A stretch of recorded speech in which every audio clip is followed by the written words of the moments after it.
Bueno, buenos días a todos. Ya nos conocemos la mayoría.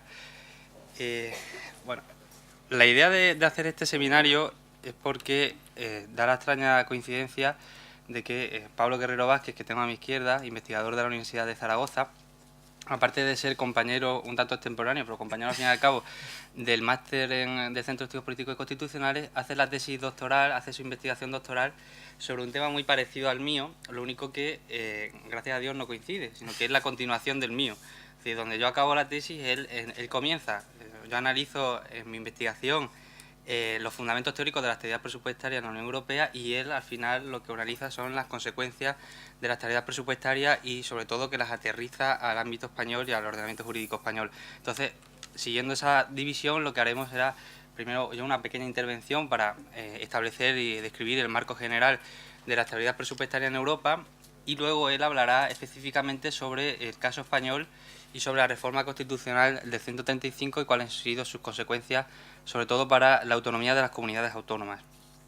Bueno, antes de empezar a hablar sobre la estabilidad presupuestaria hay que hacer quizás una salvedad y es que desde el derecho constitucional muchas veces decimos, sobre todo en clase al principio de todo, que existe una división entre la parte orgánica y la parte dogmática de la Constitución. La parte orgánica son la división y el establecimiento de los poderes del Estado y la parte dogmática los derechos fundamentales, los principios y los valores.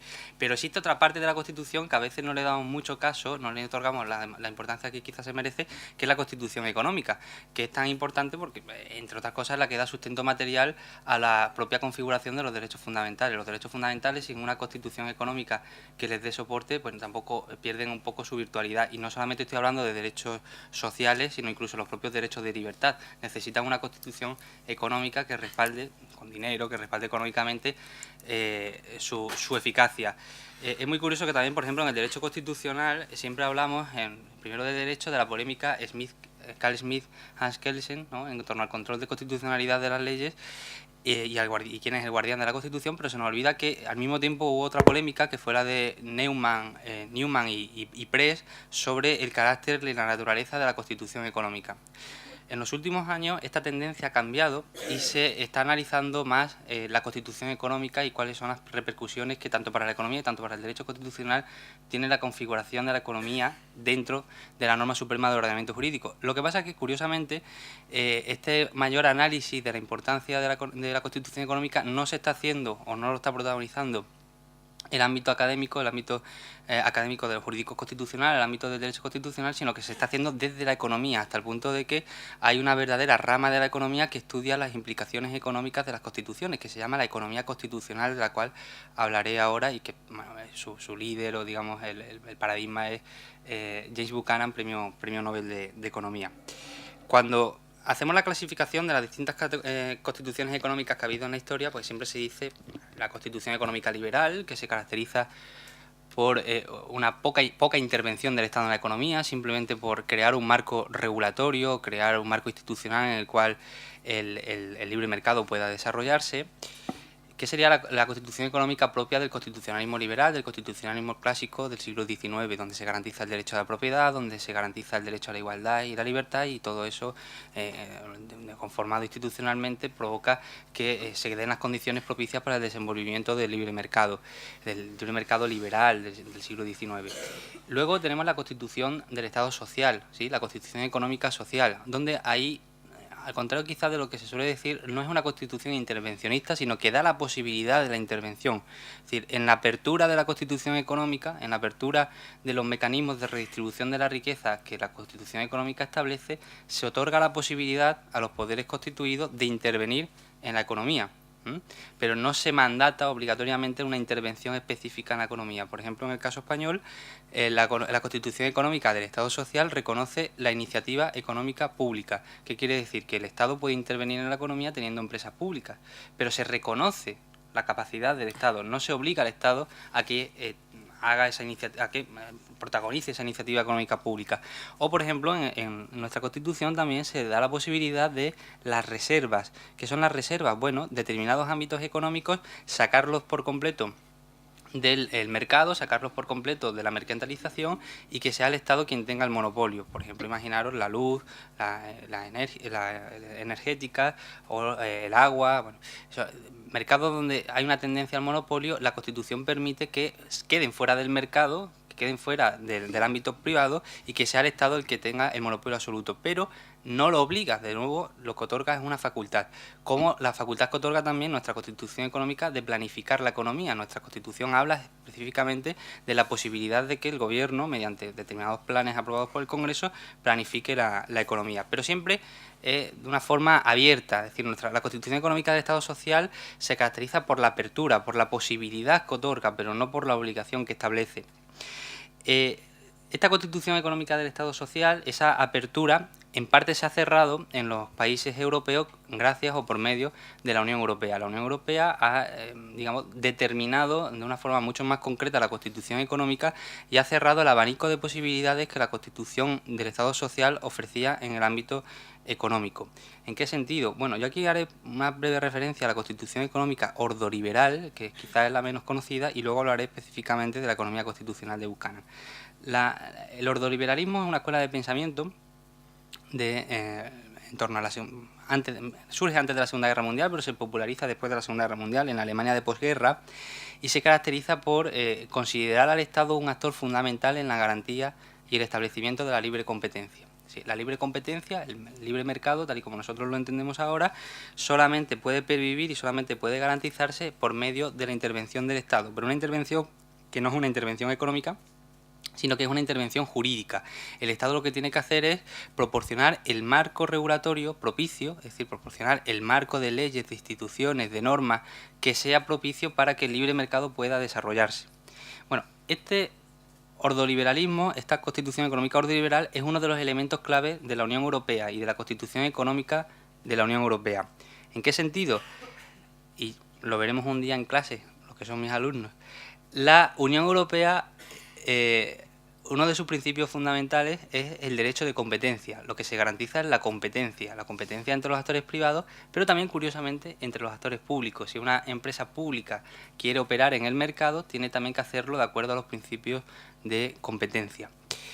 Y uno de los elementos que se defendía por parte del ordoliberalismo son lo que en la Unión Europea se ha venido a denominar las libertades económicas fundamentales, como la libertad de establecimiento, la libertad de libre circulación de trabajadores, la libertad de capitales o la libertad de bienes y servicios. Bien, una de estas libertades, que es la libertad de capitales, tiene mucha relevancia en cuanto a la estabilidad presupuestaria, por lo que luego comentaré, pero quiero apuntar que procede desde el punto de vista del fundamento teórico de esta escuela ordoliberal que tanto ha influido en la conformación de la Constitución Económica Europea. La otra gran escuela, la de la economía constitucional, o que últimamente se llama constitucionalismo económico, es de James Buchanan, un economista norteamericano, ganador del Premio Nobel de la Paz de Economía, siempre me equivoco, de Economía, y, por cierto, doctor honoris causa por esta universidad. Bueno, Buchanan, en los años 70, una teoría muy compleja desde el punto de vista constitucional, desde el punto de vista jurídico, incluso desde el punto de vista de la filosofía política, pero Buchanan en el año 70 teoriza un modelo, en varios de sus libros, entre la anarquía del Leviatán o en el cálculo del consenso, donde lo que defiende es la limitación extrema de la capacidad del Estado de intervenir en la economía. ¿Por qué? Bueno, Buchanan y toda su escuela, que es la Public Choice y la Escuela de la Economía Constitucional de Virginia, lo que defienden es que todo intento de redistribuir la riqueza, es decir, todo intento de intentar llevar a cabo una gran redistribución de la riqueza que está concentrada en pocas manos, siempre va a devenir en un atentado a la libertad. ¿Por qué? Porque aquella persona, aquel potentado que tenga mucho dinero, si le quitan dinero para poder redistribuirlo entre la gente con menos capacidad económica, se está atentando a su libertad. Y al principio, además, que Buchanan siempre sigue en todo su edificio teórico y doctrinal del individualismo metodológico. Es lo que dice que la libertad o que la democracia no consiste en el poder de la mayoría sobre la minoría, sino en el respeto al límite, ¿no?, el respeto a sumum de la libertad de cada uno. Entonces, incluso lleva a cabo la anécdota, o bueno, más que la metáfora de que unos impuestos que sean muy progresivos o unos impuestos que sean con un carácter redistribuidor grande, es como si te estuvieran robando en medio de Manhattan tu cartera, porque los impuestos roban, ¿no?, y además menoscaban esa capacidad de libertad, esa facultad de libertad de las personas. De acuerdo con ese modelo del individualismo metodológico y esa concepción que tiene de la libertad, Buchanan critica la expansión continua del Estado que hubo en los años 50, que hubo en los 60 y en los 70, donde él mismo llevó a cabo su doctrina. ¿Por qué? Porque dice que todos los individuos siempre tendemos a maximizar nuestros beneficios. Es decir, en todas las operaciones que hacemos a lo largo del día, de la vida y de nuestra existencia, lo que intentamos es maximizar el beneficio, sea un beneficio personal, económico, monetario. Y en el ámbito de la administración pública, en el ámbito del Estado, Buchanan dice que los burócratas, las personas que dirigen las administraciones públicas, siempre van a intentar también maximizar sus beneficios. ¿Y cuál es la maximización del beneficio por parte de un burócrata? La expansión de la administración que él mismo dirige para tener más poder y más capacidad de influencia. Si a eso le une, es decir, a esa especie de automatismo que las administraciones públicas parece que siempre tienden a la expansión continua, se le une el hecho de que las mayorías sociales intentan, mediante el Estado y mediante la política de impuestos, la política tributaria, intentan redistribuir la riqueza, eso todo atenta al principio de libertad que está en la base del pensamiento de Buchanan. Entonces, ¿qué dice Buchanan? Que hay que limitar la capacidad de expansión de las administraciones públicas, que hay que limitar la capacidad de expansión del Estado, y para eso él es el primer, desde el punto de vista teórico, el primer gran defensor de la estabilidad presupuestaria y sobre todo de la constitucionalización, es decir, de llevar a la Constitución, de llevar a la norma suprema de ordenamiento jurídico la estabilidad presupuestaria. ¿En qué consiste la estabilidad presupuestaria? Es un poco más complejo, pero para grandes rasgos es que el Estado no pueda gastar más de lo que ingresa en un año. Es decir, que no se incurra en déficit público. Específicamente el término de equilibrio presupuestario, que no es idéntico a la estabilidad presupuestaria, se refiere al déficit cero, es decir, no se puede incurrir en déficit. Estabilidad presupuestaria, por el contrario, se permite cierto déficit, pero siempre en unos niveles muy bajos. Ahora en la Unión Europea, como veremos, no se puede incurrir en un déficit superior al 0,5 del PIB, de acuerdo con el Tratado de Estabilidad, Coordinación y Gobernanza. Siempre el elemento de referencia es el Producto Interior Bruto. Es decir, la estabilidad presupuestaria lo que intenta obligar es que el Estado no gaste más de lo que ingresa. ¿Por qué? Bueno, primero, por lo que Buchanan comentaba, para evitar que el Estado lleve a cabo esa expansión continua y automática, eso en primer lugar. En segundo, por un miedo a la redistribución de la riqueza que implica toda expansión estatal y que implica toda la expansión de las administraciones públicas.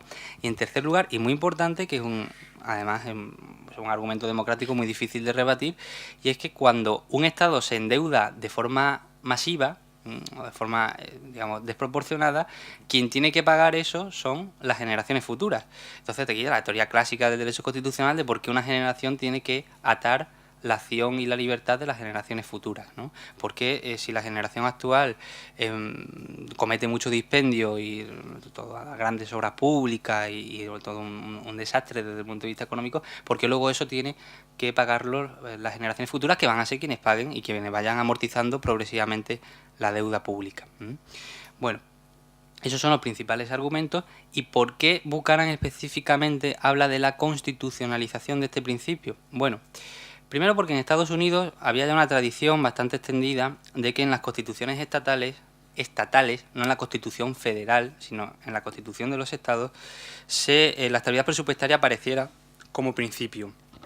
Esto, bueno, el día 28 específicamente impartiré una charla sobre la historia constitucional de Estados Unidos aquí en el seminario interdepartamental el miércoles, porque es muy interesante, muy largo, no voy a entrar ahora, pero en todos los estados de Estados Unidos, sí, en todos, el único que me parece que no tiene estabilidad presupuestaria es Vermont, pero que son 4 gatos, en todos los estados de Estados Unidos existe la estabilidad presupuestaria en la Constitución.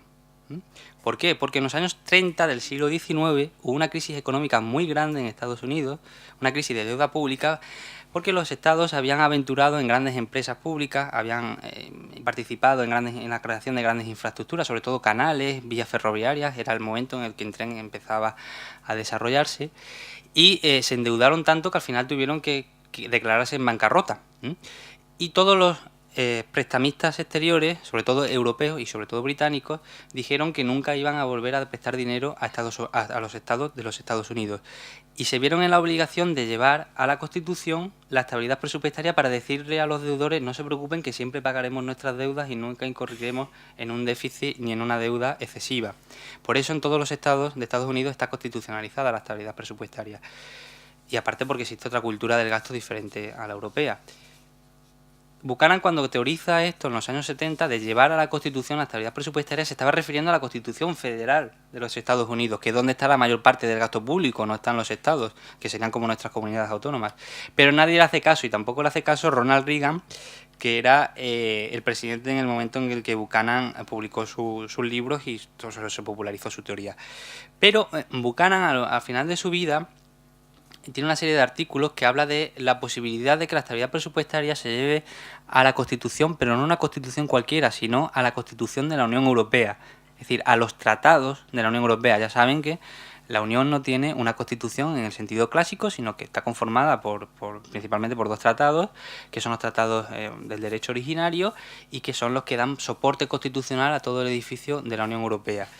Y Buchanan hablaba de la posibilidad, incluso de la virtualidad y el beneficio que implicaría para Europa tener constitucionalizada la estabilidad presupuestaria a nivel de los tratados.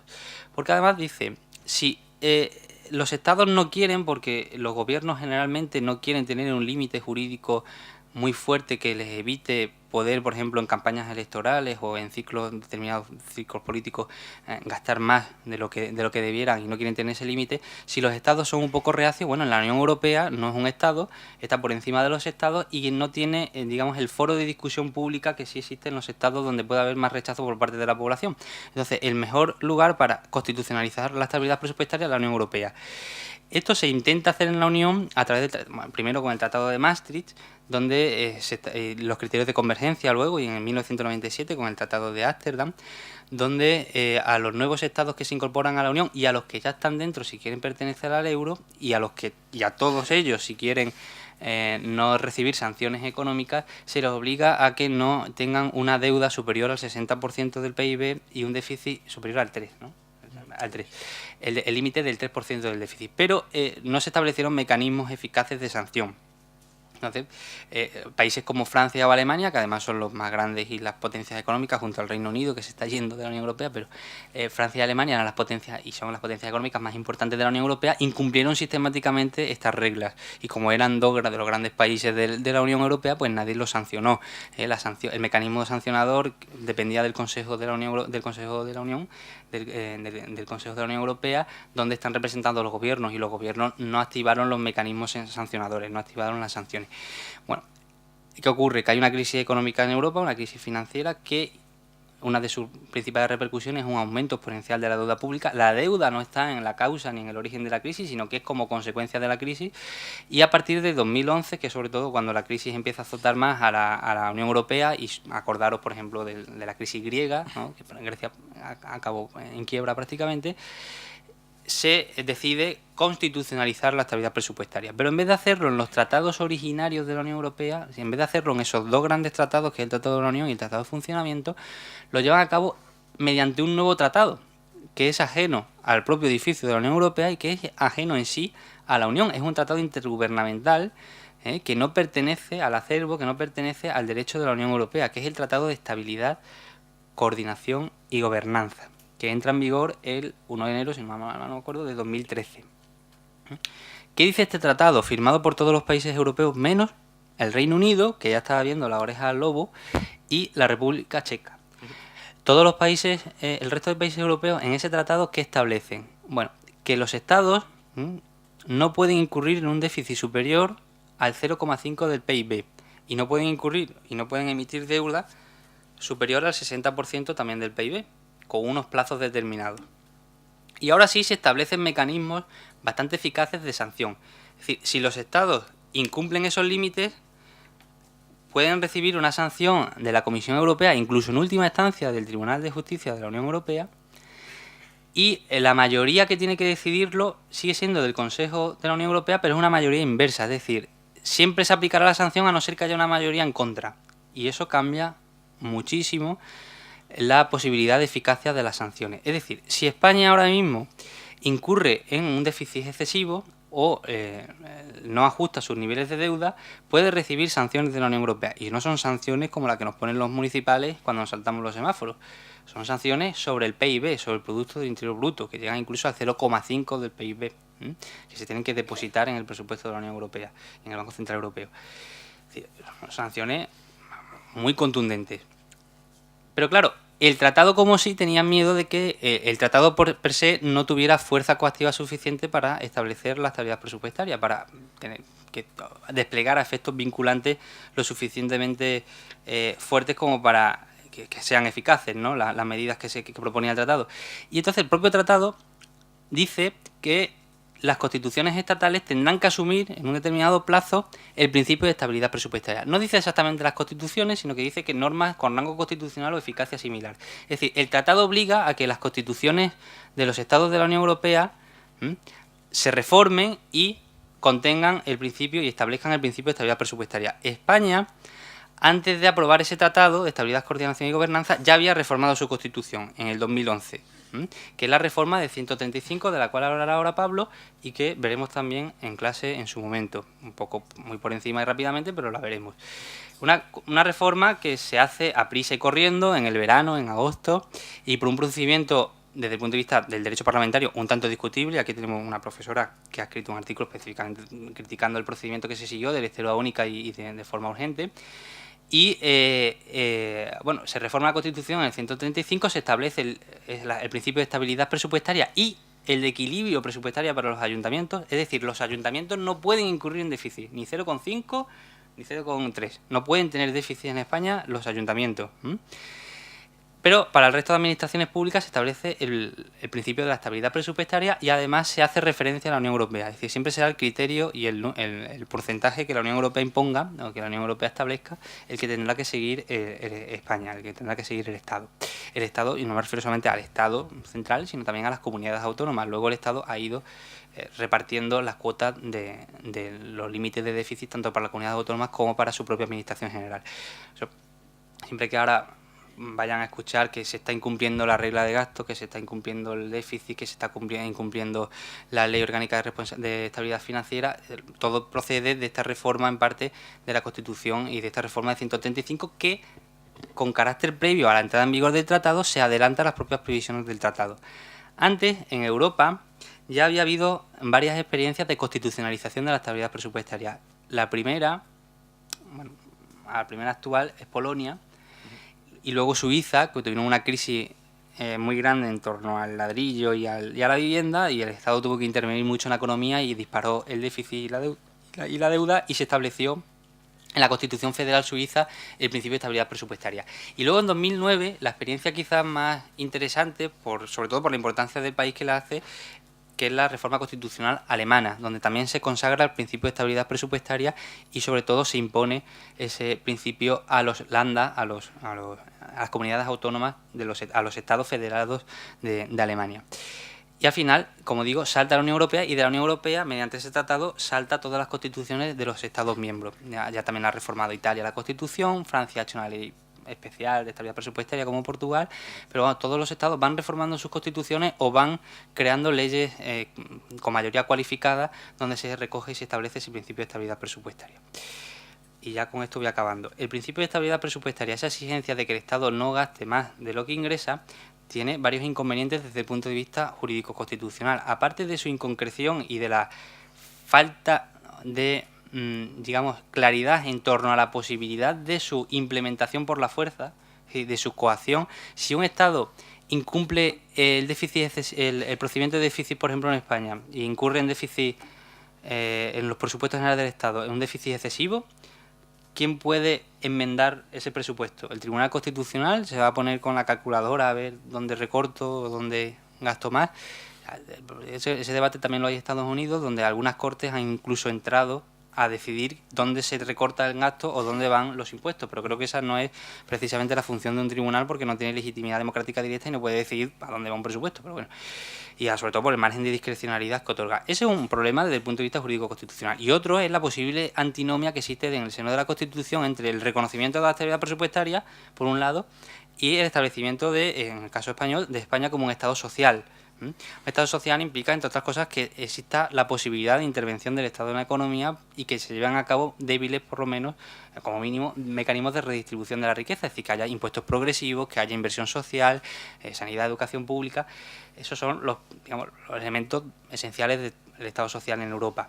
Y eso se está viendo menoscabado, en parte por la acción mediata, no inmediata, de eso hablará Pablo, de la estabilidad presupuestaria. Porque, hombre, si se establece la estabilidad presupuestaria, podemos decir, yo no estoy obligado a recortar, puedo subir los impuestos y, por tanto, equilibro el presupuesto, mantengo el gasto social, incluso puedo aumentar el gasto social siempre y cuando aumente los impuestos. El problema es que en la Unión Europea es muy difícil aumentar la presión impositiva, aumentar los impuestos, porque donde está la mayor parte del capital, del dinero, es precisamente en el ahorro y es precisamente en el término clásico del capital, no en los salarios de los trabajadores, sino que está muy concentrado.